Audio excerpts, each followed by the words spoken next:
नमस्कार, मैं रवीश कुमार। ऐसा लगता है सूरत में मैच फिक्सिंग हो गई है। मतदान हुआ नहीं, वोटों की गिनती हुई नहीं। 8 उम्मीदवारों ने नामांकन वापस लिए। कांग्रेस के उम्मीदवार का पर्चा रद्द हो गया और बीजेपी का उम्मीदवार विजेता घोषित कर दिया गया। 2024 के चुनाव का पहला रिजल्ट आ गया है। सुप्रीम कोर्ट को तुरंत हस्तक्षेप करना चाहिए और देखना चाहिए कि कहीं गुजरात के सूरत में चंडीगढ़ मेयर के चुनाव जैसा कांड तो नहीं हो गया है। 22 अप्रैल को जिस वक्त सूरत जिले के कलेक्टर और निर्वाचन अधिकारी नतीजे घोषित कर रहे थे, उस वक्त कांग्रेस के उम्मीदवार नीलेश कुंभानी वहां नहीं थे। एक दिन पहले जिस वक्त नीलेश कुंभानी से पूछा जा रहा था कि आपके प्रस्तावक कहां हैं, तो तीन प्रस्तावक रिटर्निंग अफसर के सामने आए ही नहीं। चंडीगढ़ में सब कैमरे के सामने हुआ था, सूरत में कैमरे के सामने से ही सब गायब हो गए और बिना चुनाव के बीजेपी के उम्मीदवार मुकेश दलाल को विजेता घोषित कर दिया गया। कांग्रेस का उम्मीदवार अगर बिका हुआ था, अगर इस उम्मीदवार ने ही खेल कर दिया, नियमों का ही सहारा लिया, तब इस लोकतंत्र और चुनाव को कैसे बचाया जाए। खासकर तब जब हम चंडीगढ़ के मेयर के चुनाव में इस तरह की लूट देख चुके हैं। नेताओं के बिक जाने और बदल जाने की यह कोई नई घटना नहीं है। नीलेश कुंभानी को लेकर भी स्थानीय स्तर पर बातें चल रही थी, लेकिन तीन प्रस्तावक हलफनामा भेज दें, रिटर्निंग अफसर के सामने ना आए और उनके साइन को फर्जी पाया जाए। कुल मिलाकर सूरत में बीजेपी की जीत यकीन नहीं दिलाती है कि सब कुछ पाक साफ है। अगर इस तरह से विपक्ष के उम्मीदवारों को मैनेज किया जाने लगा, प्रस्तावक गायब होने लगे, तो क्या पता आप घर बैठे रह जाएं और इस देश का लोकतंत्र गायब हो जाए। has been duly elected to fill the seat in that house from the above constituency. सूरत के रिटर्निंग अफसर और कलेक्टर नियमों का हवाला देते हुए सूरत लोकसभा क्षेत्र से बीजेपी के उम्मीदवार मुकेश दलाल को विजयी घोषित कर रहे हैं। गुलाबी से कुर्ते में मुकेश दलाल नतीजे का ऐलान सुन रहे हैं। ऐसे मौके पर जरूरी नहीं कि दूसरे दल का प्रत्याशी हो, मगर इस बार उसकी गैर हाजिरी कुछ और कह रही है। नीलेश कुंभानी के गायब होने के पहले उनके तीनों प्रस्तावक भी मीडिया और निर्वाचन अधिकारी के सामने नहीं आए। कांग्रेस के उम्मीदवार नीलेश कुंभानी कहां हैं, मीडिया के सामने क्यों नहीं आए, यह रहस्य नहीं रहा। आमतौर पर किसी उम्मीदवार के साथ ऐसा होगा तो वो जनता के बीच आएगा, हंगामा करेगा, अपनी हार पर रोएगा, चिल्लाएगा, लेकिन नीलेश कुंभानी चुपचाप गायब हो गया है। शनिवार को ही कुछ खटक गया जब बीजेपी ने आरोप लगाया कि नीलेश कुंभानी के नामांकन पत्र पर दस्तखत करने वाले चारों प्रस्तावकों के दस्तखत सही नहीं है। यह तो फ्रॉड है। अगर नीलेश कुंभानी ने किसी का फर्जी दस्तखत किया है तो उसके खिलाफ कार्रवाई होनी चाहिए। एक का दस्तखत गलत हो सकता है, मगर तीन का दस्तखत गलत निकला है, फ्रॉड निकला है, फर्जी निकला है। यह बिल्कुल चंडीगढ़ के मेयर चुनाव की तरह का मामला लगता है।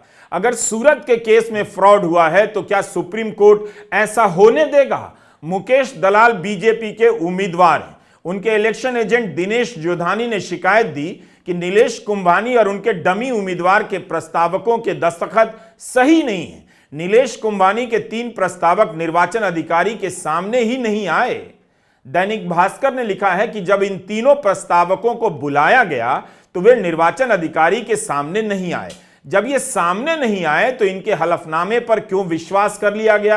हो सकता है कि यही प्रक्रिया हो, लेकिन आम जनता क्या इसे स्वीकार कर लेगी? जो 3 लोग कह रहे हैं कि उनके दस्तखत नहीं है सही, वो निर्वाचन अधिकारी के सामने क्यों नहीं आते और उनका हलफनामा मंजूर हो गया?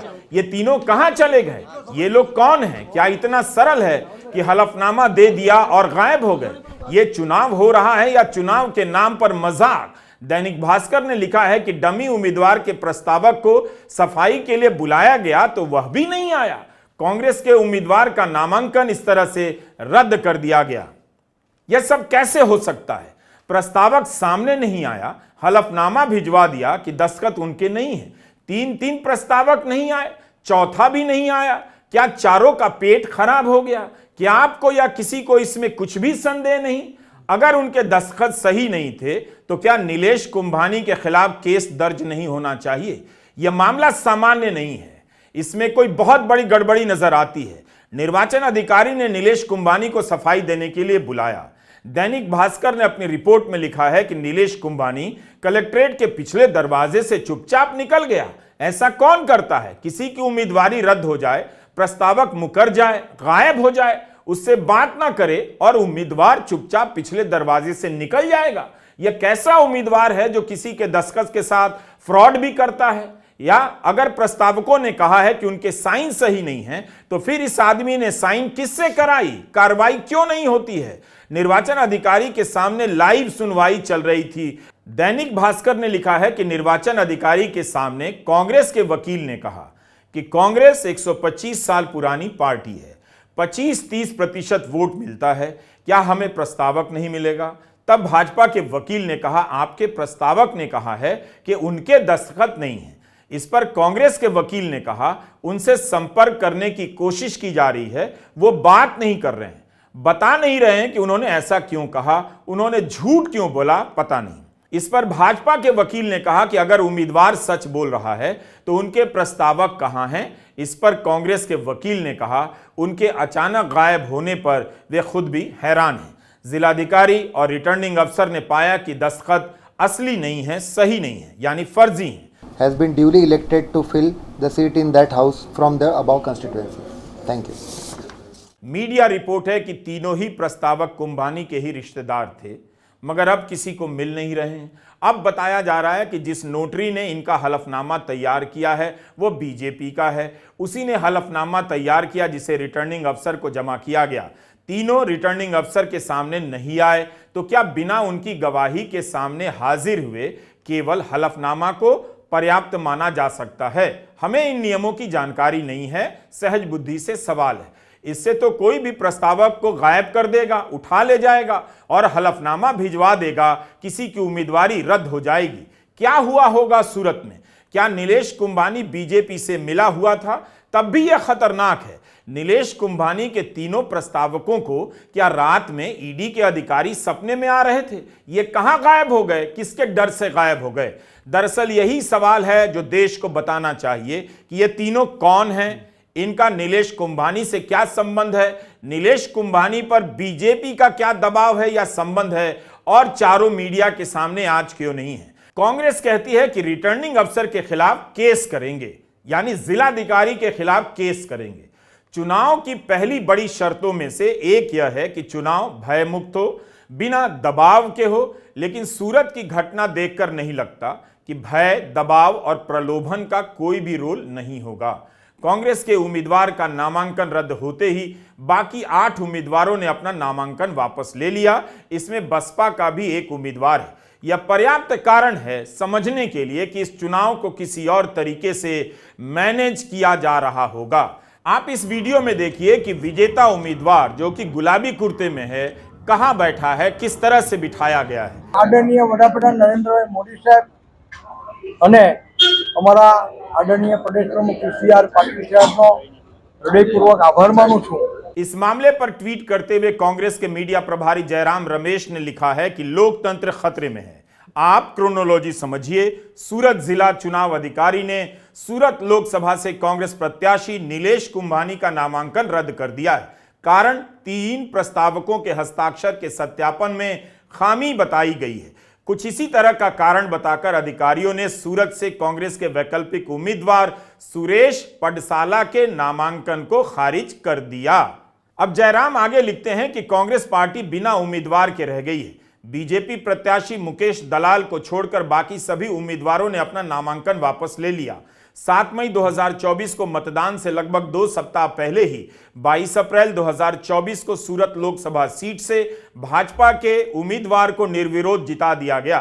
प्रधानमंत्री मोदी के अन्याय काल में MSME मालिकों और व्यवसायियों की परेशानियों एवं गुस्से को देखते हुए भाजपा इतनी बुरी तरह से डर गई है कि वह सूरत लोकसभा के मैच को फिक्स करने का प्रयास कर रही है।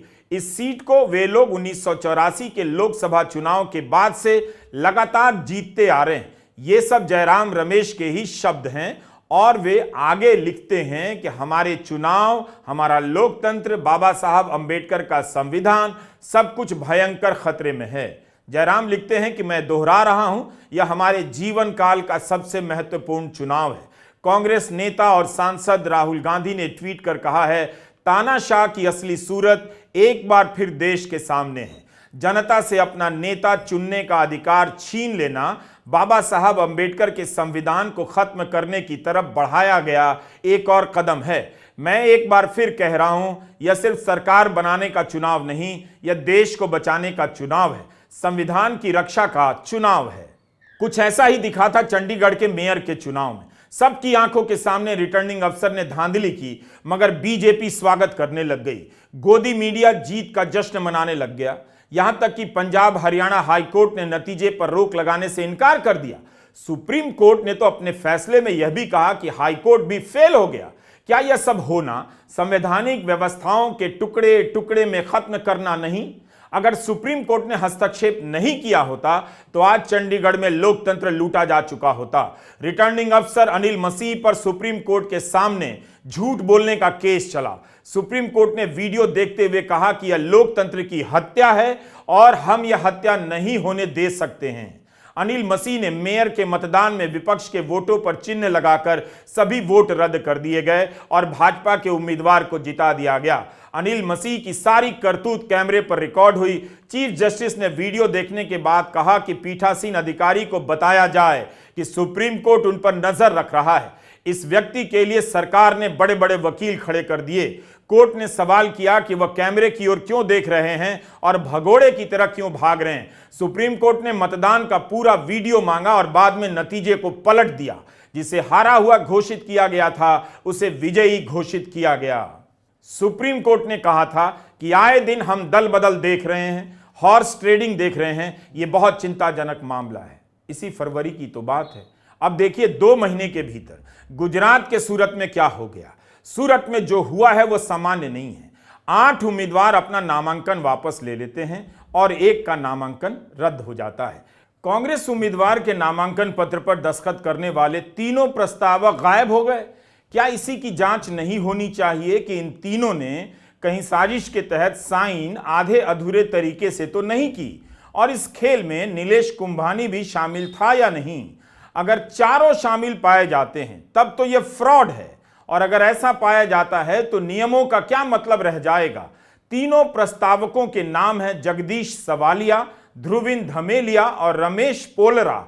डमी उम्मीदवार के प्रस्तावक का नाम है विशाल कोलाडिया। स्थानीय मीडिया को कुंभानी ने बताया है कि जगदीश सवालिया उनके जिज्जा जी हैं, ध्रुव धमेलिया भतीजा है और रमेश पोलरा बिजनेस पार्टनर है। अब आप ही बताइए, कोई उम्मीदवार अपने जिज्जा जी का साइन फ्रॉड करेगा या कोई जिज्जा जी अपने साले का या भतीजा अपने चाचे का नामांकन पत्र पर गलत साइन करेगा? नीलेश कुंभानी ने कहा है कि उन्हें अगवा कर लिया गया है या वे कहीं छुप गए हैं। यह तो बहुत बड़ा कांड है। इन तीनों प्रस्तावकों को सुप्रीम कोर्ट के सामने हाजिर करना चाहिए और कोर्ट को इनसे सख्त सवाल पूछने चाहिए।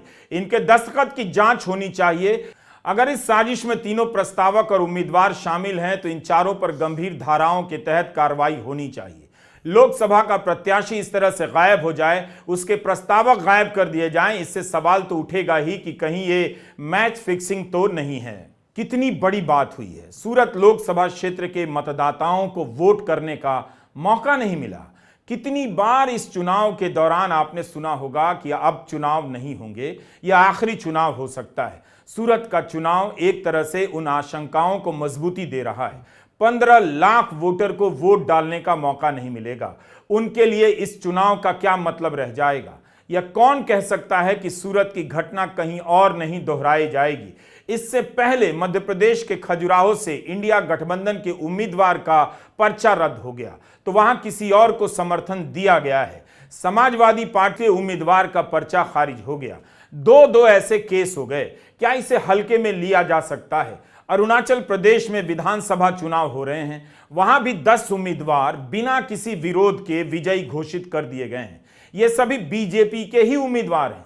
हम हर घटना को अनदेखा करते जा रहे हैं। विपक्ष के भीतर भीतर घात की रणनीति बिछा दी गई है।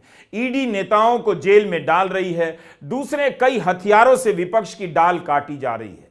अगर आपको लगता है कि विपक्ष के बिना आपका लोकतंत्र जिंदा रह पाएगा तो इसका मतलब है कि आप मुर्दा हो चुके हैं। सोचने समझने की शक्ति समाप्त हो चुकी है। कहीं से भी सूरत का मामला सामान्य नहीं लगता। क्या सूरत की तरह गुजरात का चुनाव मैनेज किया जा सकता है? तब तो चुनाव का क्या मतलब रह जाएगा। रातों रात प्रस्तावक गायब हो सकते हैं। बिना मतदान के बीजेपी को ही जीतने का सौभाग्य मिलता रहेगा। सब बीजेपी के लिए होता जा रहा है। इतना सब कुछ नियमों के तहत हो रहा है कि अब नियमों पर ही शक होता जा रहा है। नमस्कार, मैं रवीश कुमार।